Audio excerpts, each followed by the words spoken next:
안녕하세요. 1월 18일 시황 정리 시작하겠습니다. 일단 오늘은 장이 좀 많이 힘들었죠. 보시면 뭐 상승 종목보다 하락 종목이 월등하게 많았고, 코스피는 시작할 때 이제 갭 하락으로 시작을 했는데 결국 이제 그 하락폭을 메우지 못하고 그 시가가 가장 고가로, 그리고 장중에 마이너스 2.6%까지 찍었다가 종가까지도 마이너스 2% 이상 빠지는 모습으로 마무리가 됐습니다.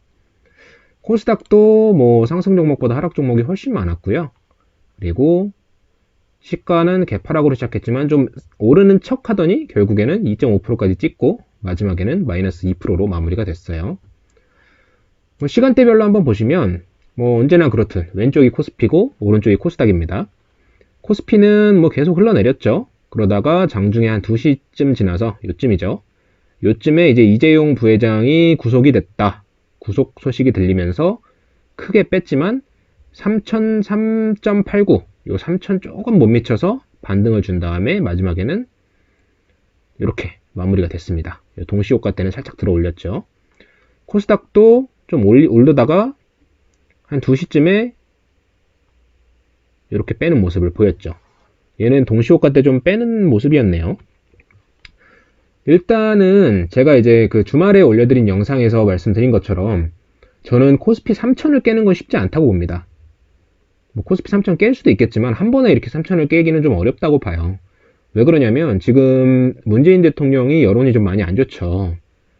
그 작년 한 중순 정도까지만 해도 뭐 K 방역의 힘 이러면서 굉장히 뭐 좋은 여론과 지지율을 등에 업었지만 지금은 뭐 백신 관련해서 좀 많이 좀 안 좋은 말씀을 듣고 계시잖아요. 지지율도 많이 안 좋고 계속해서 하락하는 모습을 보이면서 또 이제 국회의원들은 뭐 그런 걸 의식을 하기 때문에 또 4월 달에 선거를 앞두고 공매도에 대해서 다시 한번 손을 봐야 된다, 이런 얘기도 하고 있고요. 그런 상황에서 문재인 대통령이 지금 내세울 수 있는 거는 경제에 관련된 것밖에 없어요. 실제로 신년사에서도 코스피 3000을 돌파하면서 가장 높은 수익률을 자랑하는 우리 한국 경제에 대해서 자부심을 느끼고 있다, 뭐 이런 말씀도 하셨고요. 그런 상황 속에서 코스피 3000을 한 번에 깨버린다? 그리고 크게 하락을 시켜버린다? 이거는 기관이 가만히 두고 보지 않을 겁니다. 3000 밑으로 내려가게 되면 기관이 어떻게 대응하는지 한번 지켜보시면 그것도 볼거리가 될 것 같고요. 저는 말씀드린 것처럼 그 영상에서도 말씀드렸죠. 3000 부근에 오면 분할 매수 시작하시고 3000 깨고 내려가면 강력한 매수 구간이 될 거다, 준비하셔라 라고 말씀을 드렸습니다.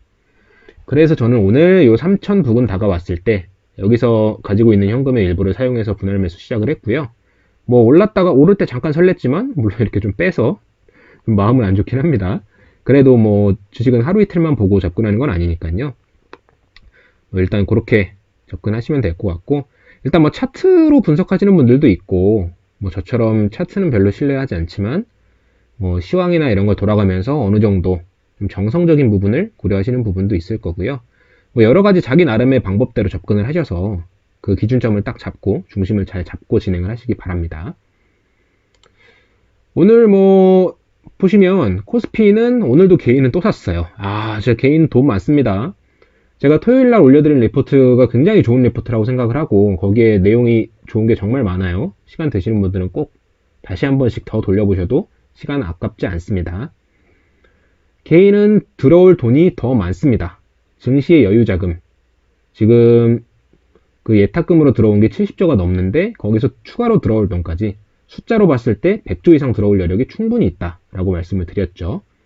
코스피 순매수, 마찬가지로 코스닥도 규모는 크지 않지만 뭐 계속해서 매수 구간이고요. 보시면 이제 연기금은 말씀드린 것처럼 지금 추가로 매수를 할 수가 없어요. 계속 당분간도 계속 팔 겁니다, 아마. 그런데 또 모르죠. 코스피가 또 3000 밑으로 내려가면 얘네가 어떻게든 강력하게 매수를 해서 끌어올릴지. 그리고 금융투자는 크게 의미를 두실 필요 없다고 했어요. 투신 쪽이 이제 관건인데 오늘 좀 눈에 띄는 건 투신이 코스피를 매수를 했습니다. 그래서 투신이 좀 받쳐주면 요거는 조금 긍정적인 신호로 받아들일 수가 있는데 요건 좀 한번 지켜봐야 되겠습니다. 그리고 제가 이제 코스피가 크게 빠지기 어려울 뿐더러 빠지더라도 금방 반등해서 올라올 거다라고 말씀을 드리는 이유 중에 하나가 외국인들이 선물을 많이 사기 시작했어요. 지금 보시면 선물을 하루에 5천억 이상 사는 거는 이게 적은 규모가 아닙니다. 현물을 팔면서 선물을 매수로 잡는 거는 외국인들이 바닥에 가까워졌을 때 많이 보이는 행태예요. 실제로 3월 달에 코로나 때문에 미친듯이 주가 빠지고 막 1500 깨지고 막 이럴 때도 1500 깨지기 한 이틀 정도 전부터 외국인들은 현물을 팔고 선물을 매수하기 시작을 했습니다. 그걸 보고 이제 곧 반등이 나오겠다고 생각하고 분할 매수 들어가신 분들은 큰 수익을 얻었죠. 물론 이제 외국인들이 뭐 저점을 무조건 형성을 하고 뭐 어떻게든 끌어올리고 막 절대적인 거라고 볼 수는 없지만 일단은 외국인들 자금의 영향이 우리나라 증시를 왔다 갔다 하는데 영향이 크기 때문에 이런 외국인들 선물 포지션, 옵션 포지션은 꼭 참고를 하실 만한 그런 좋은 지표라고 말씀드릴 수 있습니다. 그런데 이제 밑에 옵션을 보시면 옵션은 콜을 팔고 풋을 샀어요. 요건 이제 콜을 팔았다는 얘기는 상승 안 할 것 같다는 얘기고 풋을 샀다는 얘기는 떨어질 것 같다는 얘기니까 결국 둘 다 하락에다 베팅한 거 아니냐라고 말씀하실 수 있습니다. 맞는 말씀이에요. 그런데 그 둘 다 지금 선물도 금액이고 옵션도 금액이에요. 지금 선물은 5천억, 옵션은 두 개 합쳐서 한 1200억? 규모에서 비교가 안 됩니다. 그래서 옵션 만기일 다가올 때는 실제로 그 손익이 이제 실현이 되기 때문에 손익이 확정이 되기에 앞서서 외국인들이 이제 지수를 옵션 포지션에 맞춰서 왔다 갔다 만들 수는 있지만 평상시에는 선물 포지션이 규모가 훨씬 크기 때문에 이쪽을 보시는 게 조금 더 증시 예측하기에는 도움이 되실 거라고 생각을 합니다. 뭐 어찌됐든 외국인들이 1월 말에는 매도 쪽에다 포지션을 많이 쌓아놨는데 최근에 이제 매수 쪽에다가 포지션을 다시 쌓기 시작을 했습니다. 요거는 이제 곧 매도 포지션을 청산을 하고 증시가 올라올 수도 있다. 거기에 대비하기 위한 그런 움직임이라고 볼 수 있기 때문에 만약에 코스피 3000을 깨고 내려가면 강력하게 매수하셔도 될 것 같고요. 그리고 3000을 깨더라도 금방 다시 반등해서 올라올 걸로 저는 예상을 하고 있습니다. 그리고 오늘 삼성전자 흐름에 좀 관심 갖는 분들이 많이 계실 거예요. 그래서 삼성전자 흐름을 좀 보여드리려고 하는데 일단은 여기 한번 보시면 오늘 장중에 이게 좀 잘 안 보이네요. 오늘 장중에 4.4%까지 빠졌다가 3.4%로 마무리가 됐죠. 마이너스. 근데 이제 시간 외에서 한 600원 정도가 더 빠졌어요. 그래서 뭐 거의 뭐 최저가 수준의 뭐 마무리가 됐다라고 보실 수 있는데 삼성전자 관련해서 뭐 이렇게 빠진 이유는 뭐 급등에 따른 조정도 있겠지만 일단은 장중에 훅 빠지는 반응을 보인 게 마찬가지로 이재용 부회장 구속 소식 때문에 그랬죠. 근데 이게 뭐 올해만 있는 건 아니었어요. 2017년도 2월 17일 제가 요건 날짜를 찾아왔습니다. 2월 17일에도 이재용 부회장이 구속이 됐었는데 그때도 흐름이 어땠는지 한번 보여드릴게요.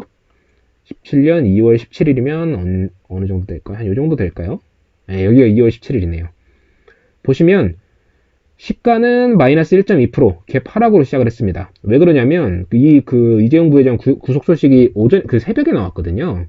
이때 박근혜 전 대통령한테 뇌물을 준 게 인정이 되면서 법정 구속이 됐습니다. 그래서 이때부터 한 1년 정도 다녀오신 걸로 알고 있는데 갭 하락으로 시작을 했다가 뭐 저가는 뭐 마이너스 1.9%까지 뺐는데 결국에는 종가는 어느 정도 좀 들어 올렸죠. 양봉으로 마무리를 지었습니다. 결국 이재용 부회장의 구속 소식이 일시적인 하락이 될 수는 있지만 대세 하락까지 이어지진 않았다라고 말씀을 드릴 수 있고요. 또 2018년도에도 반도체는 사이클이 굉장히 좋았어요.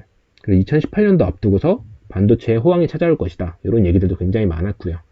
그러다 보니까 뭐 일시적인 뭐 조정은 있을 수 있겠지만 대세를 보시면 계속해서 상승하는 모습을 확인하실 수가 있겠죠.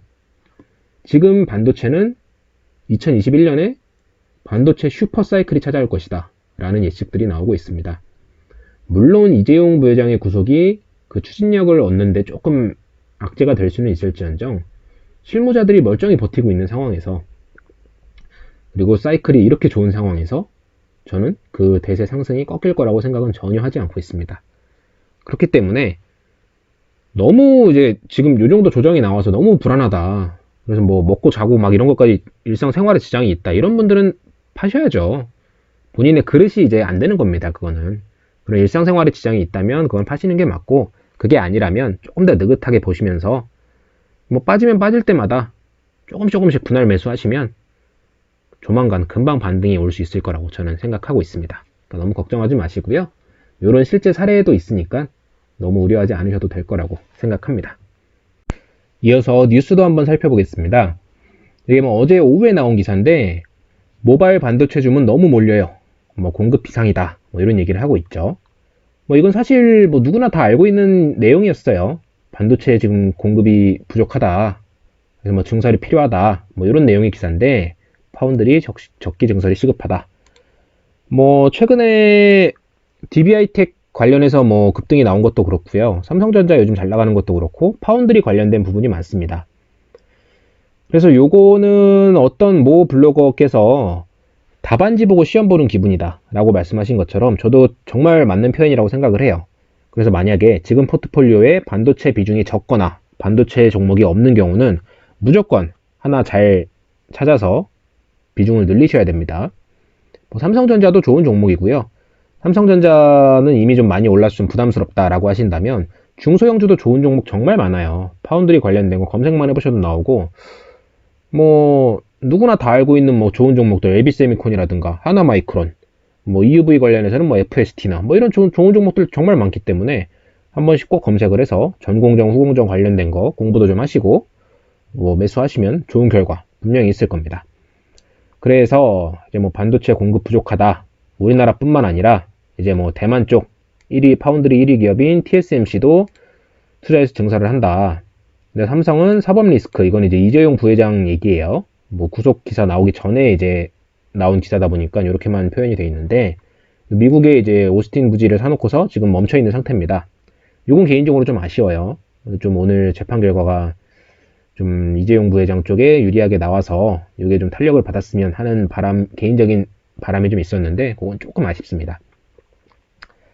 그리고 뭐 DBI텍도 증설에 신중한 상황이지만 결국 증설을 할 걸로 보고 있고요. 너무 좋은 타이밍이에요. 그래서 이제 올해 과감한 투자를 통해서 격차를 줄여야 된다 이런 얘기를 하고 있고 대만 쪽에 이제 TSMC가 1위고 삼성전자 2위고 UMC라는 회사가 이제 3위인데 여기가 얼마 전에 정전이 났었죠. 그래서 이제 공급이 좀 더 줄어들 거다라는 얘기가 있었고 요 회사에서 만드는 주력 상품이 겹치는 데가 요 DBI텍이었습니다. 물론 이제 DBI텍은 캐파가 지금 꽉 차버렸기 때문에 여기가 이제 공급이 줄어든다고 해서 더 많이 받지는 못해요. 증설하기 전까지는. 하지만 그래도 경쟁자가 이제 공급을 못하고 있는 상황이면 가격을 올리든 아니면 뭐 수주를 더 못 받긴 하지만 어찌됐든 간에 호재는 맞는 거니까 그걸로 인해서 DBI텍은 연일 좋은 주가를 보이고 있죠. 그래서 이제 뭐 파운드리 관련해서는 계속해서 증설을 해야 된다. 골든타임이 얼마 안 남았다. 빨리 투자해야 그래야 이제 대만도 따라잡고 세계 1위로 갈 수 있다. 뭐 이런 얘기를 하고 있습니다. 그래서 뭐 다들 뭐 알고 있는 뭐 지금 이런 내용이 있죠. 삼성전자는 요 파기환송심 선고 때문에 뭐 대형 투자가 줄줄이 멈출 수밖에 없다. 또 요건 좀 아쉬워요. 좀 한창 탄력 받을 때 좀 좋은 결과가 있었으면 좋았을 텐데 요건 좀 개인적으로 아쉽지만 어찌됐든 간에 요게 진행이 안 될 수는 없습니다. 결국 진행될 거예요. 속도는 조금 늦춰질 수 있겠지만 그리고 뭐 그 밑에도 요 기사를 한번 찾아서 읽어보시면 뭐 좋은 내용 많이 있습니다. 디테일하게 있는 거 이런 거 공부 좀 하시고 반도체 관련된 종목은 꼭 포트에 비중을 늘리시길 바라는 바입니다. 최근에 또 너무 좋은 타이밍에 조정도 나오고 있잖아요. 이런 때 이제 좀 사고 싶었던 종목들 있으면 이런 때 담으셔야죠. 뭐 통진세미캠, PSK 뭐 이런 좋은 종목도 지금 막 떠오르는 게 많이 있네요. 뭐 IIK 이런 종목도 좋고 여러분들 꼭 한번 찾아서 마음에 드는 종목은 담으셔야 됩니다. 그리고 이제 바이든 대통령 취임사가 1월 20일에 있습니다. 오늘은 미국장이 휴장이고요. 모르셨던 분들은 오늘 뭐 괜히 기다리지 마시고 푹 주무시기 바랍니다. 그래서 이제 뭐 다른 거는 뭐 크게 중요한 건 아닌데 제가 얘기하고 싶은 거는 요 바이든 대통령 취임사에서 그 얼마 전에 그 트럼프 대통령 지지자들이 좀 뭐랄까 혼란을 주는 행동이 일어났었죠. 뭐 혹자는 뭐 폭동이다 뭐 이런 표현도 쓰긴 했지만 이거는 경우에 따라서 좀 관점이 다른 거니까 제가 뭐 어디 한쪽에 치우치는 모습을 보이고 싶지는 않습니다. 그래서 좀 혼란을 야기하는 행동이 있었다라고만 표현을 할게요. 그게 만약에 이때 나타나서 좀 전국적으로 혼란을 야기하는 행동이 일어난다면 그거를 빌미로 증시는 좀 조정을 받을 수도 있을 것 같아요. 하지만 그걸로 인해서 기업의 펀더멘탈이 흔들리거나 하는 건 아니기 때문에 만약에 그러니까 일단 요건 한번 들어는 보시고 만약에 요 타이밍에 맞춰서 20일 전으로 조정이 나온다면 또 얘네들 뭐 그 트럼프 대통령 지지자들 단체 행동 때문에 이거 빌미로 또 조정 나왔다고 하겠구나 하고 그냥 한번 씩 웃고 넘겨주세요. 예, 뭐 그렇게 그런 의미에서 뭐 말씀드린 거고요. 이 바이든 대통령이 어떤 대통령이냐면 돈을 엄청 많이 푸는 걸 좋아해요. 돈을 풀어서 좀 이제 사회 약자들을 좀 도와주자 이런 취지입니다. 보시면 이제 뭐 좌파적이면 사회주의적이라고 비판받고 있다. 그렇죠. 왜 그러냐면 결국에는 지금 찍어내는 돈은 다 부채거든요. 뭐 그런 우려는 이해가 되는데 어찌됐든 대통령은 지금 그 미국 대통령은 바이든은 지금 엄청나게 돈을 많이 풀고 최저임금도 올리고 뭐 그걸 지금 바라고 있습니다. 그래서 뭐 이거에 대해서는 뭐 양론이 있지만 어찌됐든 대통령은 지금 이쪽 노선을 타고 있기 때문에 당분간 지금은 달러가 갑자기 강세로 돌아서고 있어요. 하지만 달러가 지속적인 강세를 보이는 건 쉽지 않을 거다. 그리고 결국에는 달러는 약세 흐름을 보일 거기 때문에 미국 주식에 투자하시는 분들은 이 부분 잘 고려하셔야 됩니다. 환차손 잘 계산하셔야 돼요. 거기다가 뭐 세금도 있고 뭐 이런 거 잘 고려하셔야죠. 저는 이제 작년 10월, 11월 이때까지 이제 미국 주식의 비중을 좀 크게 늘려서 그때 수익을 내다가 지금은 100%다 한국 주식으로 돌린 상태입니다. 작년 11월부터요. 그렇게 이제 움직임을 가져가고 있으니 참고해 주시면 될 것 같고요. 그리고 오늘 이런 기사가 나왔어요. 네, 주식 외상거래 반대 매매 금융위기 이후 최대다. 근데 이건 당연한 거죠, 사실. 왜 그러냐면 평상시에는 그 신용이 10조만 넘어가면 이건 조정을 대비해야 된다라고 얘기를 했지만 지금은 신용이 21조입니다. 신용 규모가 이제 2배 이상 더 커졌는데 당연히 반대매매 규모도 당연히 커지겠죠. 이 반대매매가 뭐냐면 예를 들어서 내가 100만 원이라는 돈을 가지고 있어요. 그러면 140만 원까지 내가 대출을 받을 수가 있습니다. 내가 현금 100만 원만 가지고도 240만 원의 주식을 살 수가 있는 거예요. 근데 대신에 만약에 이게 239만 원이 돼버렸다. 그러니까 그 140% 밑으로 내려와 버린다. 그렇게 되면 이제 반대매매가 나옵니다. 반대매매는 어떻게 되냐면 일단 하루 시간을 줘요. 그래서 그동안 이제 돈을 넣어놔라. 이렇게 얘기를 하고 안 넣어놓으면 다음날 아침 시작할 때 하한가에다가 걸어놓습니다. 그러니까 그렇다고 이제 하한가에 체결이 되는 건 아니고요. 어떤 가격이 됐든 시초가에 무조건 그냥 팔아버리겠다. 강제 청산시키겠다. 라는 강력한 의지를 보여주는 거죠. 이게 이제 반대매매인데 그러다 보니까 이제 반대매매로 두드러 맞으면 이거 타격 엄청납니다. 그래서 반대매매가 좀 많이 나오는 날은 증시가 예상보다 과대 낙폭이 나오기도 합니다. 그런 경우는 강력하게 뭐 매수할 만한 좋은 찬스죠. 실제로 이제 반대매매가 많이 나오면 반등도 굉장히 세게 나옵니다. 그래서 저는 개인적으로 오늘 한번 이렇게 코스피 3000 부근에서 이렇게 튀어오른 게 반대매매 영향도 있을 거라고 좀 보고 있어요. 신용 많이 쓰시는 분들 뭐 이런 거 좀 주의하셔야 됩니다. 신용 많이 쓰면은 존버가 좀 힘들어요. 네. 그래서 그거는 좀 조심하시는 게 맞긴 하고 어찌됐든 그래서 이런 것들이 있는데 이제 뭐 변동이 좀 심하다. 최근에 변동이 좀 심했기 때문에 반대매매 조심하시라 라는 얘기고 어찌됐든 대세 상승장이기 때문에 반대매매 조심하시면서 자기 물량 잘 간수하시면 좋은 수익이 날 거라고 생각을 하고 있습니다. 제가 너무 긍정적인 부분만 말씀드린다고 생각하실 수도 있을 거예요. 그런데 제가 뭐 아무런 근거 없이 이렇게 말씀드리는 거 절대 아니고요. 토요일날 올려드렸던 증권사 리포트, 현대차증권에서 나온 리포트 있죠. 저는 그런 양질의 리포트가 정말 많이 나왔으면 좋겠습니다. 고생해주시는 분들 많은데 뭐 그렇게 여러분들께 좋은 리포트가 있으면 소개도 많이 해드릴 테니까 그게 한 영상이 한 30분 좀 넘어요. 뭐 빨리 감기 해서 들으시면 한 25분이면 들으실 수 있으니까 그거 시간 내서 꼭 한번 보시길 강추드립니다. 뭐 제가 만든 영상이지만 정말 좋은 영상이에요. 꼭 한번 챙겨보시고 오늘 영상은 여기서 마무리하도록 하겠습니다. 감사합니다.